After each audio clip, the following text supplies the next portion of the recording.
Sécurité. Ah, bah alors Toujours Monsieur Nicolini. Je suis debout. Je rappelle qu'il y a une application qui permet très facilement de remonter un incident. Après le vol, vous savez qu'on est tous incités pour partager le retour d'expérience. Et si quelque chose de bizarre qu'on a vu, qui nous est arrivé, n'importe quoi, de le remonter à la structure, au club. Alors c'est le correspondant prévention sécurité qui le récupère. Donc les QR codes, ils sont au club, ils sont assez facilement retrouvables. Téléchargez l'application et franchement, enfin, pour ceux, je sais qu'il y en a qui l'ont utilisé. En 3 clics, vous avez remonté un incident et après, hop, on est au courant et puis on peut aller, en fonction de l'urgence, recontacter et analyser. Le but, c'est toujours partager pour éviter que ça arrive. C'est vraiment pour tout, même pour des choses que vous voyez dans le club, c'est pas forcément sur un avion, sur une piste, c'est vraiment remonté. De toute façon, c'est traité de la façon, c'est pas comment on appelle ça, pas la cause juste, comment c'est la culture. La culture juste, voilà.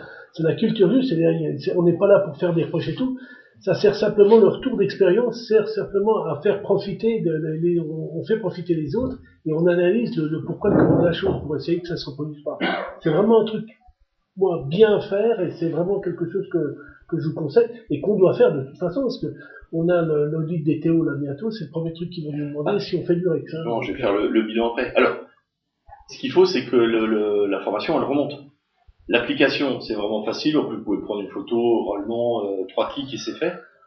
Ça peut être un mail, ça peut être un bout de papier avec qui vous permet de remonter l'incident qui en sauvera peut-être un autre. Donc pour se connecter, je rappelle juste que c'est des identifiants et mot de passe pas. Donc l'identifiant, c'est votre numéro de licence FFA, pas la licence l'APL ou PPL. Et puis le mot de passe, si vous ne connaissez pas, il faut déjà se connecter sur Smile licencié. Là.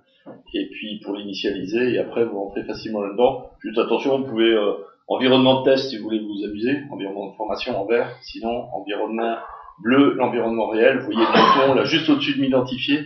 Environnement de formation, si on veut sélectionner, si on veut regarder et puis s'amuser. Enfin bon, on vous incite, et puis on va peut-être le rajouter dans les checklists, faites-le déjà aujourd'hui, j'ai fini mon vol. Le vol il n'est pas terminé quand j'ai fini les documents, les machins, c'est est-ce que j'ai un retour d'expérience à partager ou pas. Et en revanche, ce qu'on peut constater, c'est qu'en 2025, il n'y en avait pas beaucoup. 3 incidents sur un club, enfin sur 900 et quelques heures de vol. C'est que sans doute tout est pas remonté. Donc les incidents, on a eu 2 intrusions dans une CTR, et puis un passage en IMC, qui nous a amené dans l'analyse après derrière, à dire, parce que bon, c'était quand même assez visible depuis le sol que le vol, forcément, on n'allait pas pouvoir le conduire en restant VFR tout le temps. Ça a conduit à une décision de bureau qui a été prise en décembre 2025, où aujourd'hui, il n'y avait que le président qui avait autorité pour vraiment interdire un vol. L'instructeur, il en était quand même 2 ce jour-là en disant faudrait pas y aller, faut pas y aller.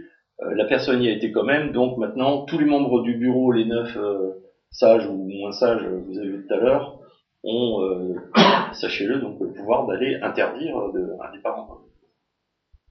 Voilà, si vous voulez commenter, non, ça fait. Et pour 2026, il y en a déjà 3.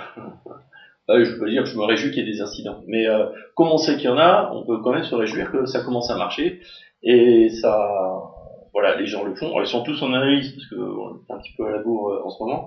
Donc c'est un bouchon d'essence qui s'est barré avant le décollage. Et c'est pas un oubli de refermer, non, il était juste pas le fermer, il est parti. Une erreur de fréquence radio arrivée sur un aérodrome. Et puis un décollage difficile, le pilote s'est entêté quand même, et puis ça a fini par partir, j'allais dire payer, non, c'est pas bon. Il a fini par partir. Bon, le truc, c'est que 2 sur 3, c'est en école, quoi. 2 sur 3, c'est en instruction. Bon. Donc, voilà. Et puis, on rappelle, quand même, parce que parfois, vous le faites pas, mais peut-être qu'il y en a qui le voient et qui le font. Attention. C'est que certains événements sont à déclarer obligatoirement à l'administration. Alors, je rappelle, ça fait plusieurs années que je rappelle, il y a le règlement, qui est réindiqué ici, et donc, si vous avez un doute, de toute façon, vous nous contactez pour qu'on sache. Il y a des événements qui sont pas remontés, et il y a une liste fermée d'événements qui est sur le manuel du pilote VFR. on est obligé de Et prévenir. vous l'avez au club Alors, aussi. là aussi, hein, c'est pas prévenir pour qu'ils viennent nous emmerder à regarder des choses. Non, c'est toujours prévenir dans le contexte de ces événements qui doivent remonter à l'autorité qui a voilà, cette étude d'amélioration de la sécurité. J'aurais aimé avoir pour aujourd'hui, après j'arrête, la présentation de Monsieur Bolo là au comité du CRA, mais bon, il n'a pas répondu à ma demande où on avait l'accidentologie en 2025. Hein. Ouais. Il y a eu quand même, comme d'habitude, sur le niveau national, hein, une dizaine ou douzaine d'accidents mortels, et tous avec des causes différentes. Et bon, c'est toujours intéressant de regarder et d'en débattre, mais bon, j'ai pas eu la présentation. On parlera pas aujourd'hui.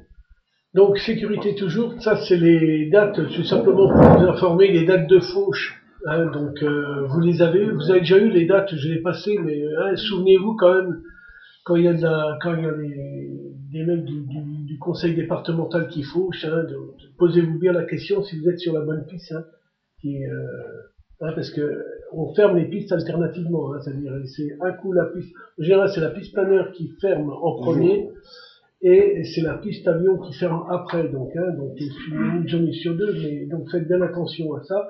Et surtout, je rappelle que quand une piste est fermée, même si il n'y a plus personne, si vous voyez, parce qu'on a fait encore il n'y a pas longtemps ça, quand la piste est fermée, vous arrivez, il n'y a plus les tracteurs, ils sont tous partis et tout, la piste est toujours fermée. On peut pas atterrir dessus, c'est comme s'il y avait une barrière devant, on ne peut pas. Donc c'est quand la piste, si la 18 est fermée, même s'il n'y a plus personne sur la 18, il faut atterrir sur la piste planeur. Parce que là, c'est autrement, si vous ne faites pas, c'est... Hein C'est aussi la 18. Oui, non, mais... Je suis d'accord, oui, t'as raison. Piste avion, piste planeur. Donc prenez les taxis.